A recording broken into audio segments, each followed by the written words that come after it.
Hello, and welcome back to the Fabric of Industry podcast, episode 8, Theories of Development. I am your host, Adam Grange.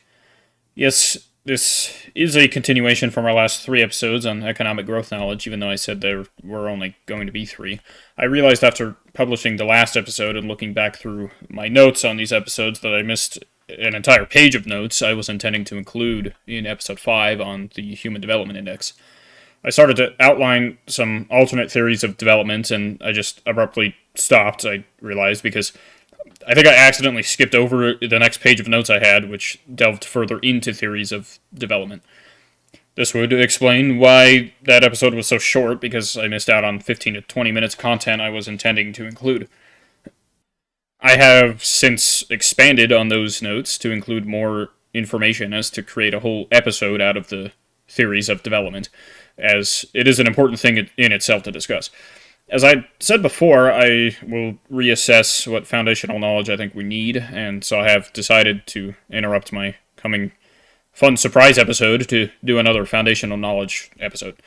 We will begin by quickly going over modern endogenous growth theory, then I will move on to discussing the various explanations for growth outcomes, which include geography, culture, democracy, dependency, education, and finally institutions, as well as some theories that fill in between explanations.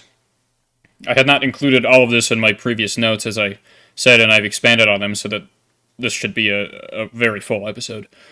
Recommended pre-listening here would be episode 6 on macroeconomics and the previous episode on economic growth, as to better understand some terms and concepts I won't be re-explaining here, and episode 5 on the Human Development Index could be of use as well.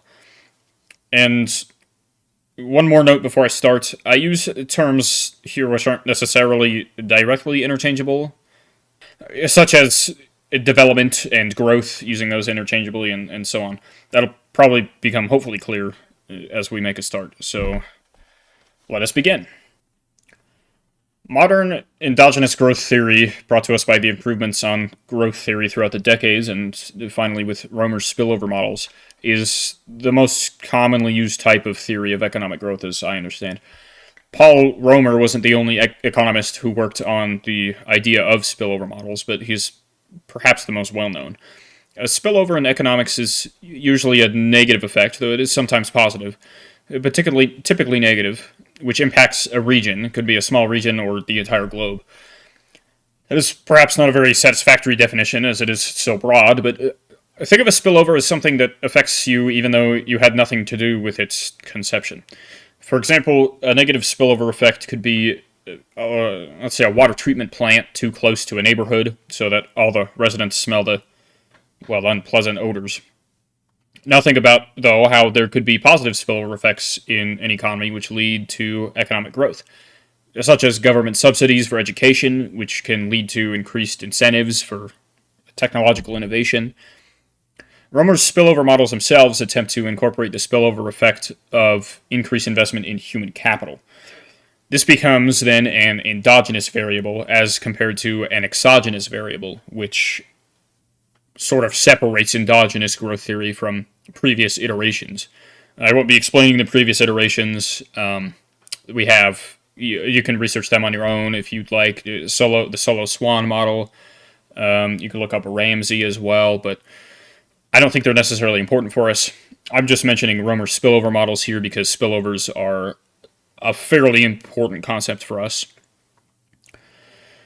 So endogenous itself basically means it's included in the model. It's a variable that's included in the model, while exogenous is some external factor that is not calculated in the model. And this was a shortcoming of a lot of previous iterations of economic growth theory, such as the Solo Swan model.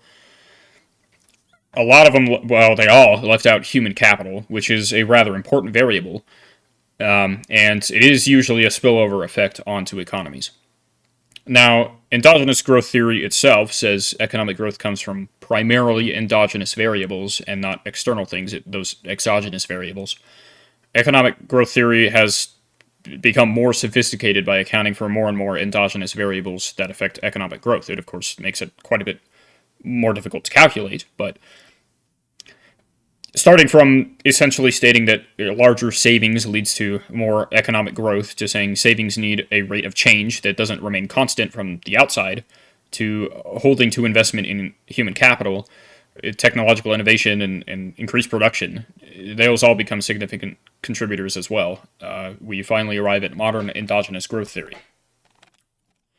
That was certainly a crash course, as there is probably an episode of content for itself for endogenous growth theory.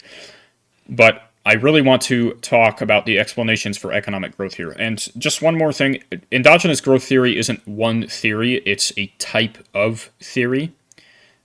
But it's just called, the bracket of theories is just called endogenous growth theory. If you go to research that on your own, just be aware of that. Before moving on to the explanations, though, I want to make sure we are aware that all economic growth theory relies on assuming perfectly competitive markets. A perfectly competitive market is not realistic, but it does provide a good framework for working with other variables that influence economic growth without forever being bogged down in calculating ever-changing market variables. It starts to get extremely complicated if you do that.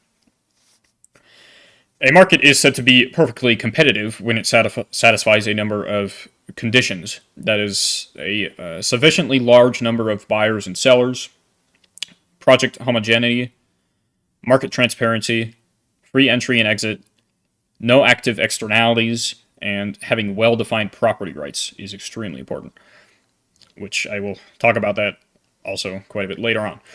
Some of those are probably self-explanatory enough, but I'll explain the sort of trickier ones.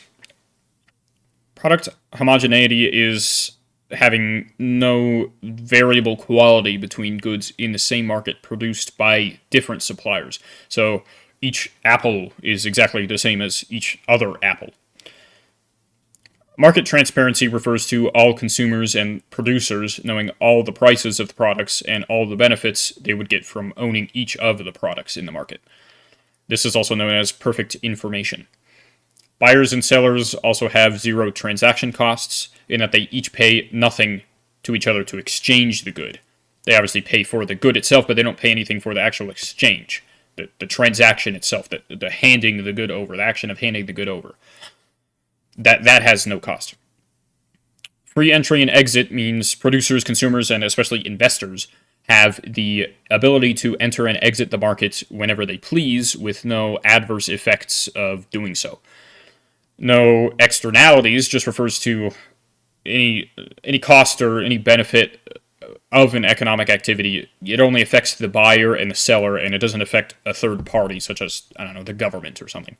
So if all of these market conditions are met, then a market may be studied through economic growth theory. Again, markets are realistically never really perfectly competitive, but it is assumed for ease of calculation. You can probably tell that with some of those explanations there. Such as perfect information. Nobody ever has perfect information about anything, but again, it's assumed for ease of calculation. Now, to transition into the second part of this episode, I'd like to look at explanations for why some countries grow and some do not. Explanations for variability in growth outcomes. There are generally accepted to be three key variables that should be reduced to spur economic growth. These are poverty, unemployment, and inequality. I've talked a little bit about unemployment and inequality previously, but I'm not going to focus on them here anyway, perhaps in a future episode. But here I will be focusing on explanations for poverty, because that is more directly related to... You can more directly relate poverty outcomes with growth outcomes. I've put together a list of explanations and theories for poverty and for growth outcomes, ranking roughly from, this is very roughly, from which I deem to have the least to the most significant effect. I'll start briefly with culture and then physical geography, move on to physical geography, then explain colonialism in our context, then modernization theory, then the core periphery model, which you may have heard of before, then dependency theory, then democracy and then education, and then I'll briefly touch on world systems theory, and then finally onto institutions. I think that's how I'll lay it out. So we'll start with culture. Culture as an explanation for poverty is what I believe to be the weakest, and I believe a lot of economists also believe that too in the literature. Though all of these explanations here and the theories have some merit. Cultural theory of poverty asserts that individuals in already impoverished societies perpetuate underdevelopment due to cultural norms, values, and processes, those things that consist of culture. Culture itself has been seen in the past mostly as inhibiting entrepreneurship and development interventions. Though a quick note on development interventions, the global south, quote unquote, is littered with so-called development projects from developed countries that have had mostly the opposite effect because instead of empowering people, they've increased levels of poverty, unemployment, and inequality in general. That should become more clear once I get to dependency theory, and I'll explain more on development projects in a future episode on global organizations, which I believe I've said that before in a previous episode. I'm going to do that. Anyway, I suppose we should attempt to define culture, though. I have two more accepted definitions here, as culture is a notoriously difficult thing to define.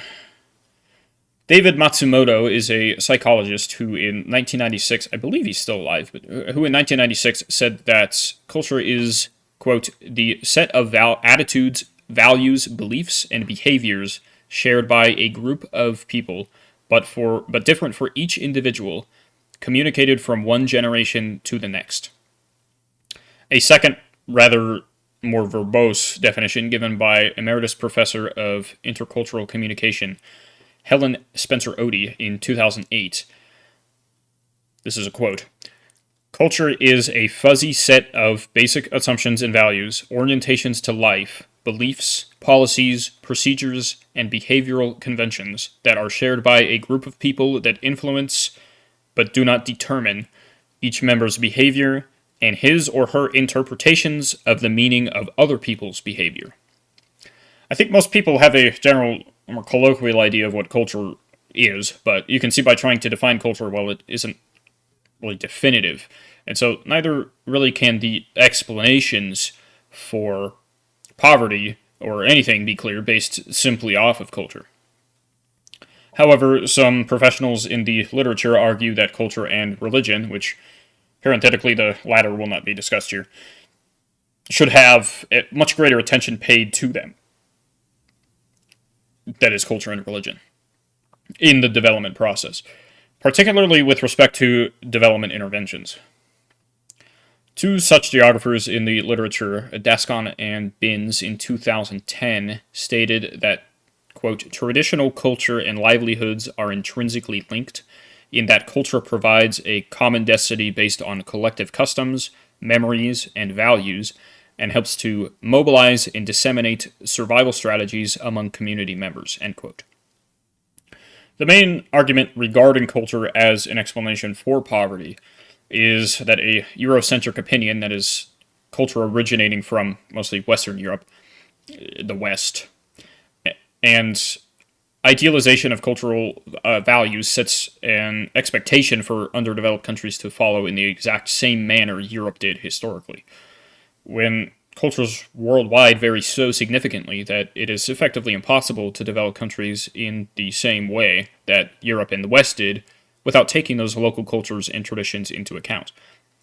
Some cultures essentially do not care about development, industrialization, and modernization in the way Europe has historically cared about those things.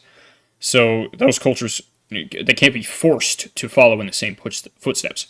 However, a large criticism against these cultures of poverty is that the blame is placed on the individuals and the communities of those societies, and ignores other factors that we'll get into shortly.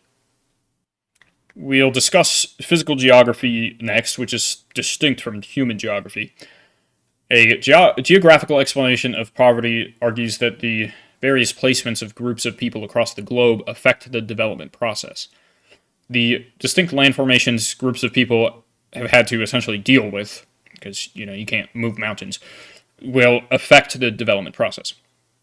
Generally, landlocked countries suffer from developing more than coastal regions. Access to rivers have historically boosted development, while mountainous regions suffer due to difficulties with trade. This is relatively well backed up by the Brandt Report, which explains development as a characteristic of the rich North or the mid-latitudes, so sort of the off of the equator, but not super far north, and underdevelopment and poverty as characteristics of the tropics, so near the equator. Climate theory then asks why, in general, people living in the most tropical regions are the most poor, and those living in temperate regions, the mid-latitudes, are the wealthiest. The Arctic regions here are generally ignored due to the lack of significant populations living that far in the northern and southern third of the globe, and of course the south has Antarctica where no one lives. And then in the north, in the Arctic regions, I mean, yeah, you could point out, okay, well, Greenland is highly developed, Canada is highly developed, the Scandinavian countries are highly developed, but nobody really lives. They're all centralized more to the south. Yes, it's still quite cold, but it is quite temperate for a lot of the year, too. They're still considered mid-latitudes. The very far north regions of those countries have almost nobody living in them. So, again, the Arctic is generally just ignored. Simple geographic evidence points out, then, that even within countries who should be expected to share somewhat similar culture, have drastically varying levels of income depending on where groups are located within the country. This usually has to do with larger countries, but so Brazilians of the temperate southeastern highlands have higher incomes than those located in tropical Amazonia. Northern Mexicans enjoy much higher incomes compared to Mexicans living in southern Yucatan. And even southern Australians in the more temperate region make more than the northern Australians who are closer to the equator. And Australia is a very highly developed country. I think it's number 7 in the world on the Human Development Index. Tropical regions face low agricultural production, mostly due to the challenging soil conditions and substantially higher rates of plant, animal, and human disease rates. The soil conditions may confuse you a bit because of how much plant life grows in tropical regions, but it is almost the almost nonstop rainfall that leaches all of the nutrients out of the soil. That then leads to slash and burn agriculture practices, which I really should have discussed in episode 1. I don't think I did, though I am heavily considering creating an entire episode deep diving into agriculture because it is extremely important. But anyway, several criticisms can be levied at these simple geographical explanations.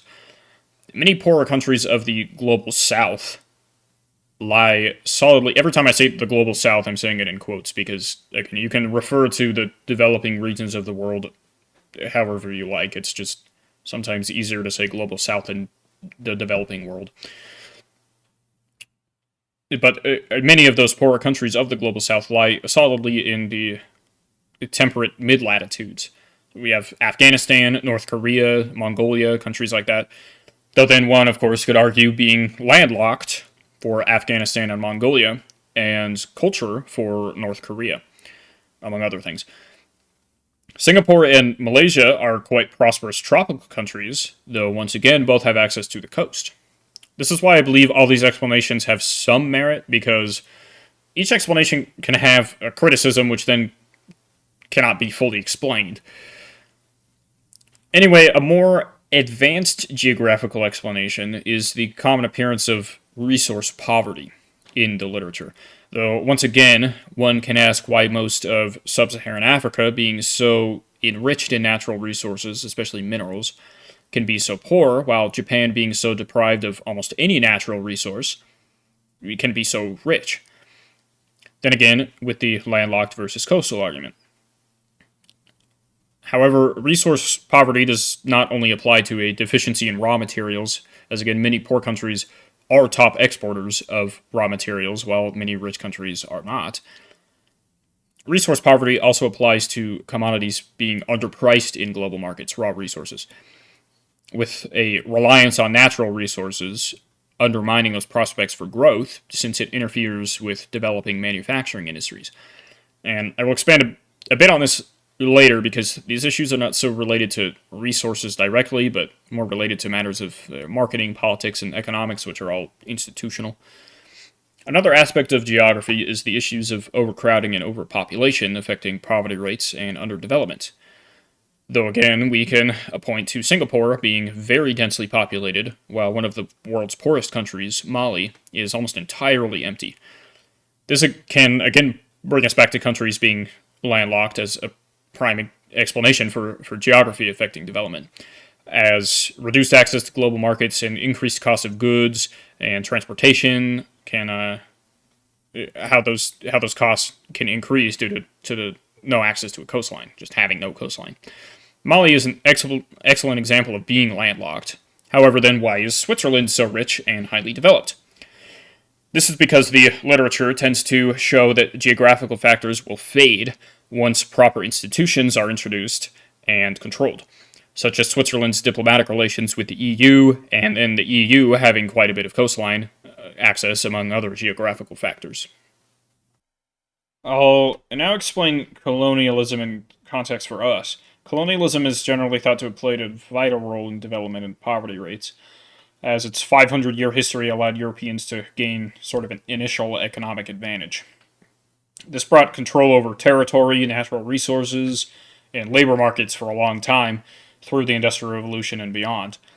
This is shown by how almost all developing countries in the global south were once colonies. The main differences seem to lie in whether or not colonists replaced the indigenous populations or not. Australia, New Zealand, Canada, and of course the United States had their indigenous populations all largely replaced with colonial populations, and these four countries, of course, do not suffer from underdevelopment. Colonialism then becomes a better explanation for countries and areas where the indigenous populations were left largely intact. But political and physical structures were designed for exploitation for the benefit of the mother country. This, of course, includes most of sub-Saharan Africa and southern Asia. Modern African borders are the clearest examples of borders established without regard for ethnic boundaries. It is quite apparent where the completely imaginary straight lines with no respect for natural geographic boundaries were drawn to separate colonial empires and for no other reason. These colonial legacies have led to a dependence on the mother country and developed world for manufactured goods and authoritarian political institutions, which did not transition well into post-independence periods. I will, of course, get into that more with dependency theory and with institutions, but first let me explain modernization theory as an aftermath of the colonial era. Post-World War II, European countries began dismantling their colonial empires in cooperation with the US, the UN, and other non-communist countries. This was done primarily in hopes of bringing science, technology, and industrial progress and the benefits of each in replacing the dependence on the mother countries. Modernization theory can be visualized as a spectrum, with traditional societies on one end and modern on the other. Development here is the logical progression from traditional societies to modern ones as advanced characteristics are adopted. These steps are explained in the well-known Rostow stages of economic development, developed by renowned economic historian Walt Rostow. Rostow theorized all developing countries would pass through 6 stages of growth, as I will now quickly run through. Stage 1 is the foundation, where traditional societies are rooted in subsistence agriculture, simple technology, and poorly developed commercial economies. Stage 2 is called the preconditions for takeoff, where the nation-state becomes the primary structure of organization, which replaces kinship units. A nation-state is just a political term for a country, basically. It's more complicated than that, but we don't need the specifics here. A kinship unit is the basic unit of societal organization, based on blood or marriage relations. Your mother, father, siblings, cousin, aunts, uncles, grandparents would all be part of your kinship unit. The preconditions for takeoff are also characterized by investment in productive and supportive infrastructure, such as roads.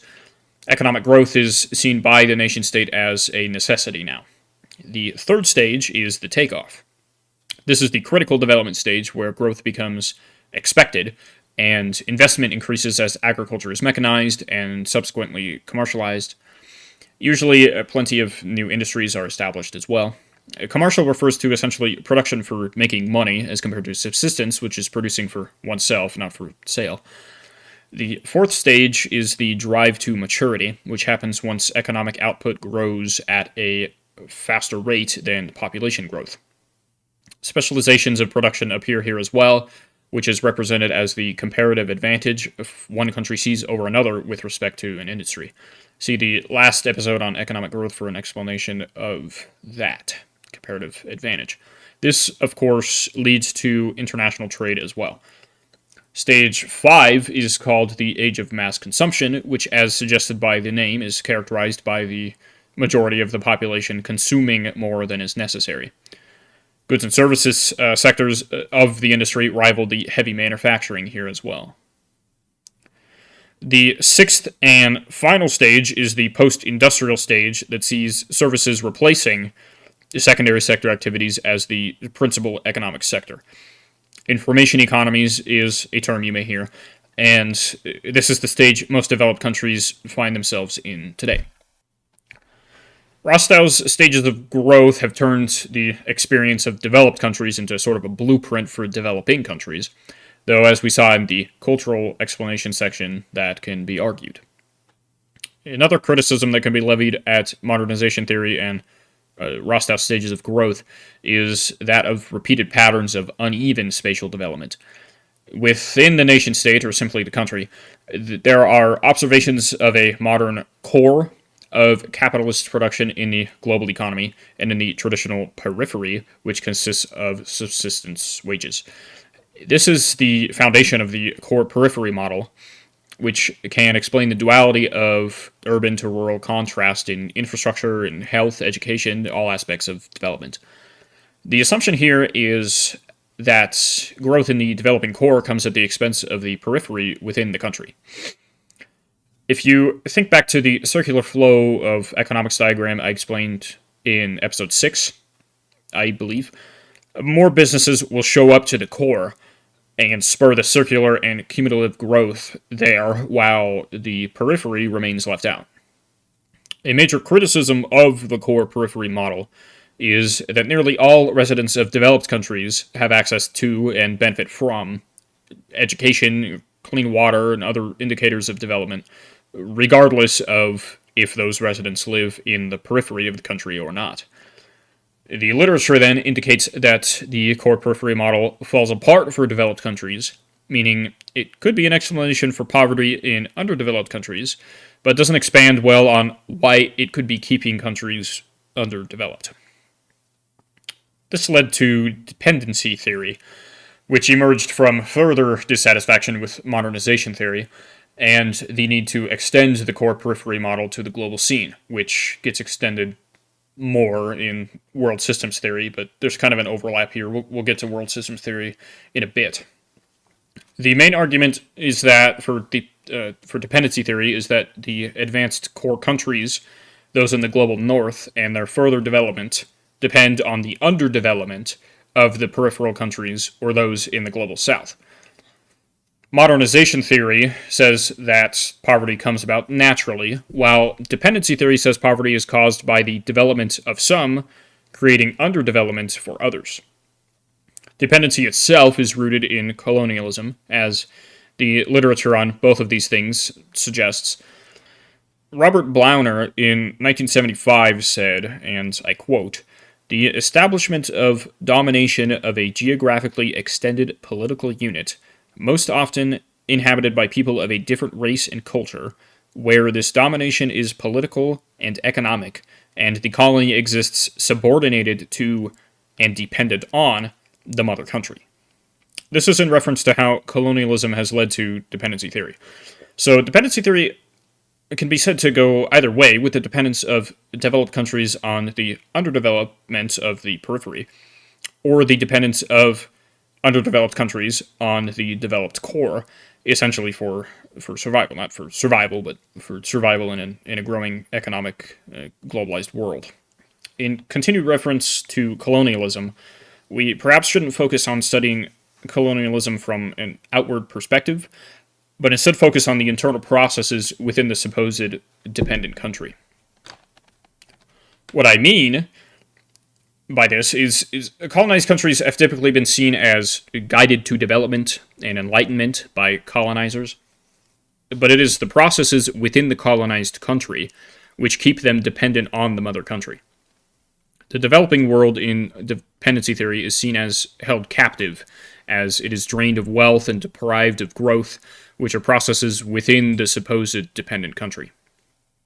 The developing world remains sort of stuck in a loop, as it is relied on as a food and raw material exporter, but remains an importer of manufactured goods. Prices for primary exported goods remain low, while prices for imported manufactured goods continue to increase, which I mentioned earlier. In addition to this, dependency theory implies that development aid creates a forced economic reliance on donor countries. The supporting evidence here mainly comes from an increasing gap between the world's poorest countries and the world's richest countries. Transnational corporations from the rich countries, from the developed core, introduce technologies and production facilities not to further economic development of the recipient countries, but to further corporate goals of growth, growing the corporation. Dependency theory also says that the countries created in the 40s and the 70s, post-colonial periods, had limited correlation with geographies, pre-colonial structures, ethnic and cultural patterns, and boundaries. However, dependency theory still cannot account for the United States, Canada, Australia, and New Zealand being some of the world's richest countries, while also being former colonies. The literature mostly points out Africa because it is generally agreed that many African countries, particularly the sub-Saharan countries, are worse off today economically and developmentally than they were at independence in the 1960s.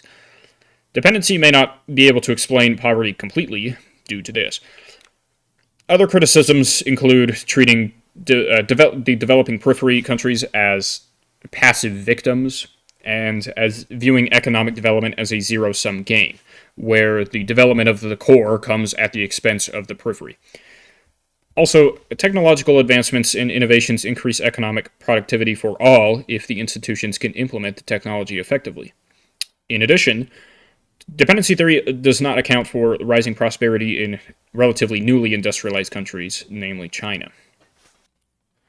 Now, I know I mentioned institutions there again, and we will get to them after explaining two individual sort of institutions commonly used as explanations for economic growth: democracy and education. Democracy is an interesting term, that's what we'll start with, because while it is technically the world's most common de jure government, that is, in law, not necessarily in practice, which is de facto, most are actually democratic republics, as direct democracies they've historically not held up very well. Think about ancient Greece, perhaps. As this is not a political podcast, we will be looking at how democracy has an influence on other aspects that can explain poverty better, as it, again, does not account for everything itself. The main argument for democracy is that it helps countries escape poverty more than any other form of government.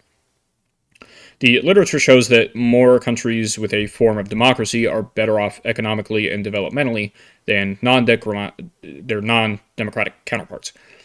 Another piece of evidence is that most of the top economic powers practice a form of democracy, besides some oil-producing countries and then China and some others. In the past several decades, more countries worldwide have attempted democracy, or at least labeled themselves as so. Many in underdeveloped countries are de jure democracies, again, in law, written down, but not de facto, which is in practice, such as the Democratic Republic of the Congo. Again, this could be politically argued, so take that from me with a grain of salt. The forms of democracy, mostly democratic republics, used by Western Europe and the United States are mainly the reason for this theory.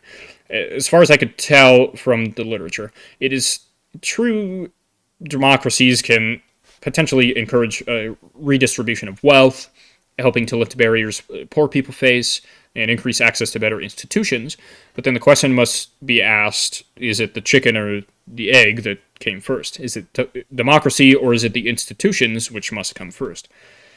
This leads us to the main criticism, which is, again, that democracy can be the reason for other improvements that lead to reductions in poverty, but isn't the direct reason for reduction. This is because democracy relies on proper political and judicial institutions, among others, to be implemented correctly, or as correctly as humans can get it. The literature, even in support of democracy theory, does not show a direct effect of democracy on growth and poverty reduction. but more of an effect on increasing human capital. This then leads us to discussing education as an explanation for growth, which is seen as the primary growth factor for human capital. Refer to episode 6, I believe, to know what that is, especially since I've mentioned it quite a few times here. The biggest problem with education as an explanation for growth is that it is quite expensive for developing poor countries to implement a successful system. They are frequently legacies of the colonial periods, which are more often than not inappropriate today. Those school systems that are in developing countries right now are frequently legacies.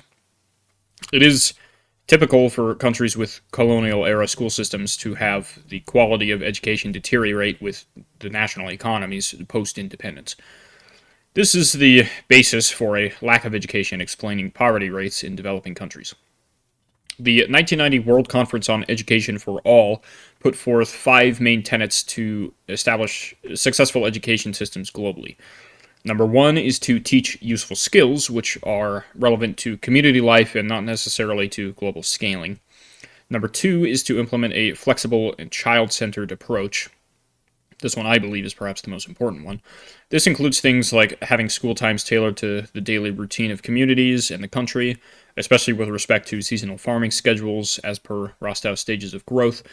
Economies still see subsistence agriculture until stage 3, while most developing countries are in stage 1. Number 3 simply says to get girls into school.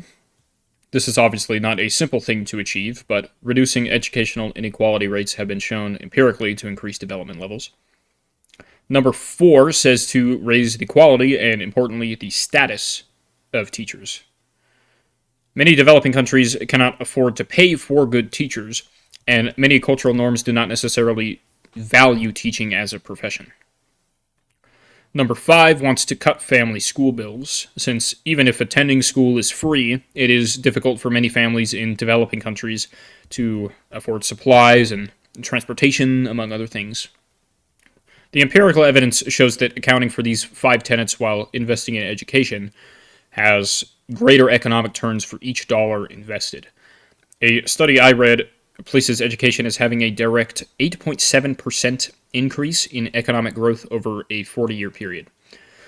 The evidence is assumed to be caused by the ability of education to increase the productivity of a labor force through technical training and general education. There is also a relatively strong correlation with literacy rates and economic growth. Mali, as I keep bringing up, has a male-female literacy rate of 43% and 25%. So that's male and female. Bangladesh, a more developed but still underdeveloped country, has male-female literacy rates of 62% and 55%. It's quite a bit closer on the male-female and quite a bit higher overall. Sweden, however, one of the most developed countries in the world, has male-female literacy rates of 99% and 99%. However, there exist outliers in this evidence, with Zimbabwe having minimal economic growth over Mali, but having a male-female literacy rate of 88% and 80%. Other criticisms of educational explanations include education being, like democracy, heavily reliant on the proper institutions, including educational institutions, but also governments, financial, political, market, regulatory, etc. But before going into institutions, let me explain world systems theory quickly. World systems theory focuses more on extending the core periphery model to the world scene, like dependency theory does, but even more so on expanding it. This is what I was referring to when in the dependency theory section I would call the global north or Europe or whatever the core you want to call it, whatever the core is, and the global south or the developing world, the periphery. The reason I'm explaining it here instead of before dependency theory is because I think it transitions better into discussing institutions. Internationally, the core is thought to be Western Europe, Japan, and the United States, with some other highly developed countries sort of in there, Australia, New Zealand, Singapore. The least developed countries remain in the periphery.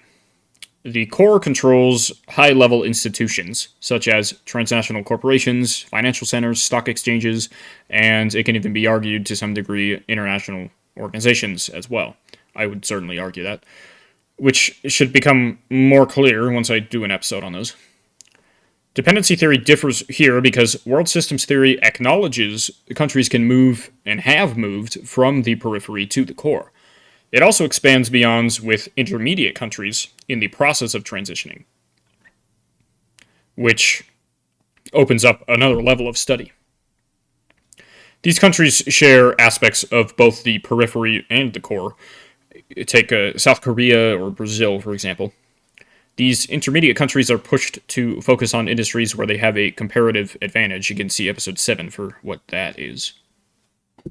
The reason I'm using world systems theory as a transition into institutions as an explanation for growth is because that is what world systems are. They are institutions.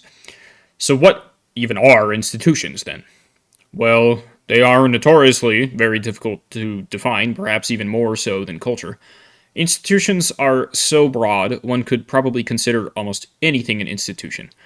That is perhaps not very satisfactory, so I'll give an attempt at a real definition. Think of institutions as the rules of the game. Hopefully that's a phrase you've heard before. I believe I read that in an MIT economics study, but forgive me if I'm wrong, there are certainly issues with the reliability of human memory. That means, rules of the game means that they are formal and informal rules. Formal meaning things like property rights, and informal meaning things like cultural customs. So you probably can already see how broad they are. Institutions also then extend to more sort of physical things we could think of, like education, finance structures, or technological innovation, because institutions are the rules of the game, the fundamental underlying structures that form each of these things.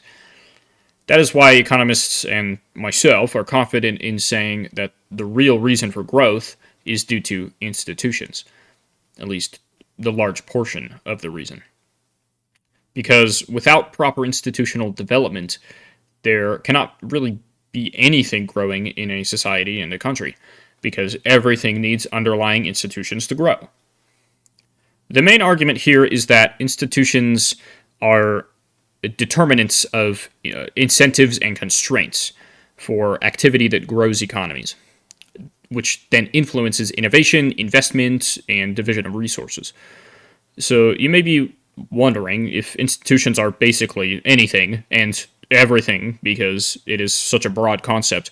How is anything measured empirically to back up these claims? Cross-country studies focused on various institutions are the favorite here.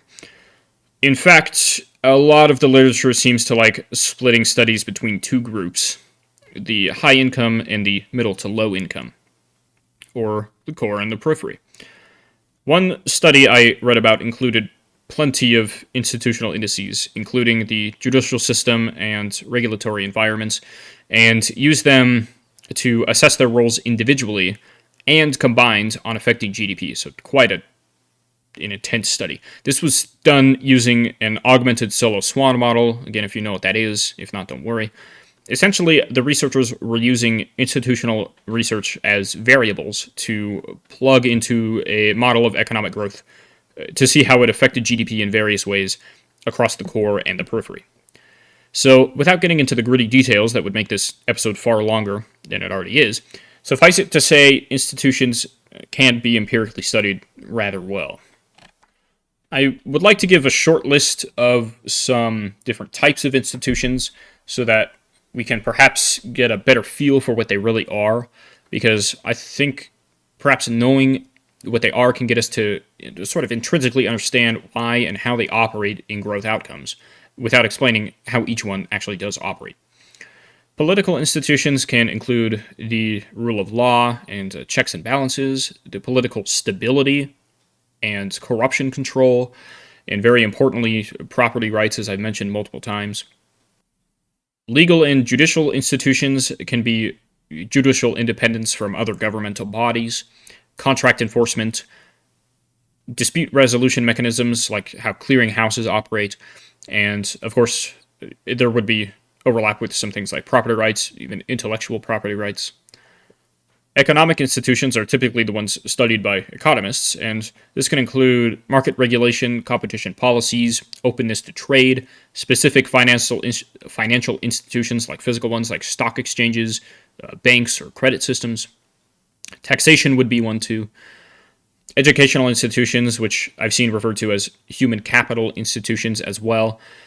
They can be public school systems, higher education systems, research and development agencies, human capital policy agenda that can increase incentive and access to education. So even like agendas like that, something that abstract can be an institution. You can even have cultural institutions such as societal trust, gender norms, and equality, even religious or communal government structures. And then, of course, increasingly today, we have international institutions, the United Nations, the World Bank, the World Trade Organization, as well as even regional trade blocs like NAFTA, the North American Free Trade Agreement between Canada, the United States, and Mexico. There are labor institutions, environmental institutions, resource institutions, industrial relations institutions, and bureaucratic institutions. I mean, institutions are everywhere. They're the underlying framework of essentially everything we experience in society. They are, of course, not without criticism, though. One major criticism is that because they are so broad, how do we know for sure which institutions are affecting growth? And, if there wasn't some institution that affects another, would the latter even affect growth itself? For example, how does the institution of the military compare with the institution of property rights when analyzing how each influences growth and development? Because certainly one could argue that the institution of the military has some effect on the institution of property rights being properly institutionalized. So then how does the institution of the military, which perhaps no one would even think of as having an influence on growth and development, how does it, perhaps actually influence growth and development? So that's really the major criticism with institutions. But I still think, and again, many other economists in the literature think, regardless of how broad institutions are, they are the core reason, at least the major portion of the reason behind growth outcomes. And so if we can, in the future with more economic and developmental research, figure out kind of how to pinpoint institutional growth and proper institutions and how they develop, that can certainly help out the developing world become more the periphery become more part of the core. So to cap the episode off here, I'd like to quickly demonstrate how all of this ties back into what we've been discussing over the past few episodes, or at least attempt to. So how does endogenous growth theory and institutions as an explanation for growth outcomes tie into real economic growth and human development? Well, they're all fairly related concepts. They all have a lot of concepts within them that are also fairly related. Especially with human development, we can directly tie the effects of proper institutions into how the Human Development Index is calculated. If you recall, the 3 dimensions of the HDI are mean years of education completed and the expected years of schooling, life expectancy, and per capita income. Each of these directly ties to institutional levels of society, being educational, medical, and healthcare, and economic institutions, respectively, along with all of the other underlying institutions which are composite in each. We've discussed in the previous episodes how human development links with real economic growth, especially with respect to human capital, which can be basically boiled down to various forms of education. Endogenous growth theory is a good umbrella for keeping real economic growth, human development, and institutions under, because all of the factors constituent with those can be considered endogenous variables, able to be calculated within forms of modern endogenous growth theory. Again, the specific details aren't necessarily important for us, as I am not an economist, nor is this a podcast which studies detailed economics. I believe it suffices for now for us to understand that all of the things I've discussed in the previous several episodes are interconnected and can somewhat rely on one another for further study, if you are so inclined. So I do hope that is relatively clear. They are not as easy to explain as I have now discovered, but I hope I did a decent job, and hopefully you have an idea of what institutions are and how they affect growth and why they are widely considered a major cause of growth. If not, send me an email at fabricofindustry@gmail.com, and perhaps I can attempt another angle, or you can just email me, tell me you like the show or whatever else. We also have a Facebook page you can visit and give a like to spread awareness. I would also much appreciate a positive review on the aggregator of your choice. Spotify and Apple are the most popular, I believe. And with that, I'll talk to you in the next episode.